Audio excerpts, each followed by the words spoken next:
RLD ने लोकसभा चुनाव के लिए 2 प्रत्याशियों के नाम का किया ऐलान। ना तो जयंत और ना ही उनकी पत्नी लड़ेंगी चुनाव। आखिर जयंत के मन में क्या है ऐलान? ऐसा 53 सालों में पहली बार हुआ जब 53 साल बाद लोकसभा चुनाव मैदान में नहीं होगा चौधरी परिवार।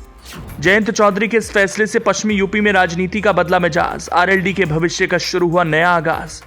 अब इस पर किसी ने गौर किया नहीं, लेकिन आरएलडी चीफ जयंत चौधरी की ओर से लिया गया एक फैसला सोचने के लिए मजबूर करता है।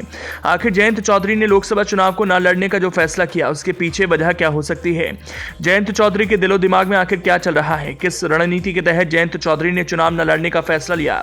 कुछ तो वजह रही होगी। चलिए, जयंत चौधरी राज्यसभा सांसद हैं, तो शायद इसीलिए लोकसभा चुनाव नहीं लड़ने का मन बनाया होगा। इसलिए उनके परिवार के सदस्य तो हैं। जयंत अपनी पत्नी चारू चौधरी को चुनाव लड़ा सकते थे, लेकिन उन्हें भी टिकट जयंत ने नहीं दिया। अपनी पत्नी अपने परिवार की जगह अपने कार्यकर्ताओं को तवज्जो दी, तो उसके पीछे क्या मकसद हो सकता है? गहराई से देखेंगे तो जयंत चौधरी ने एक बड़े प्लान के तहत यह फैसला ले लिया, जिसके बारे में उनके विरोधी या समर्थक सुनेंगे तो हैरान होंगे।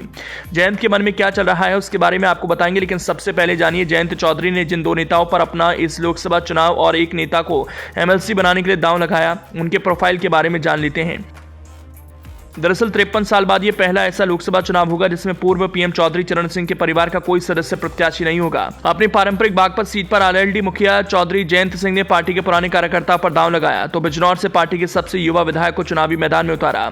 चौधरी परिवार ने लोकसभा चुनाव लड़ने की शुरुआत 1971 में मुजफ्फरनगर सीट से की थी। जयंत के बाबा चरण सिंह पहला चुनाव 1971 में मुजफ्फरनगर से लड़े और हारे थे। इसके बाद से 1977 के चुनाव में वो बागपत से जीतकर लोकसभा पहुंचे। फिर वो उसी सीट से लड़ते और जीतते रहे। 1989 में इस सीट से अजीत सिंह मैदान में उतरे और 2014 तक यहीं से चुनाव लड़ते रहे। 2019 में अजीत मुजफ्फरनगर से चुनाव लड़े और हार गए। 1980 के चुनाव में चरण सिंह की पत्नी गायत्री देवी कैराना से जीती। 2009, 2015 और 2019 का लोकसभा चुनाव जयंत भी लड़ चुके हैं। बागपत सीट से रालोद प्रत्याशी बनाए गए डॉक्टर राजकुमार सांगवान पिछले 4 दशक से राष्ट्रीय लोकदल में हैं। जमीनी नेता के तौर पर पहचान बनाने वाले मेरठ निवासी सांगवान की हर बिरादरी में अलग पहचान है। वो मेरठ कॉलेज में इतिहास के प्रोफेसर रहे हैं। सांगवान आरएलडी संगठन में मेरठ जिले के साथ पश्चिमी यूपी और फिर राष्ट्रीय स्तर तक कई महत्वपूर्ण पदों पर रहे। वर्तमान में वो आरएलडी के राष्ट्रीय सचिव हैं। हालांकि पिछले विधानसभा चुनाव में पार्टी ने सिवाल खास विधानसभा सीट से प्रत्याशी बनाने की तैयारी में थी, लेकिन ऐन वक्त पर सपा ने इस सीट पर गुलाम मोहम्मद को आरएलडी से प्रत्याशी घोषित कर दिया था। बिजनौर लोकसभा सीट पर आरएलडी अध्यक्ष ने युवा चेहरे पर विश्वास जताया।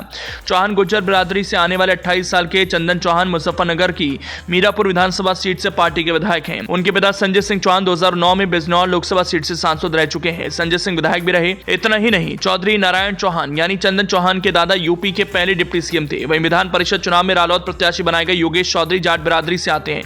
2017 के विधानसभा चुनाव में वो माठ विधानसभा सीट से चुनाव लड़े थे, लेकिन मामूली अंतर से हार गए।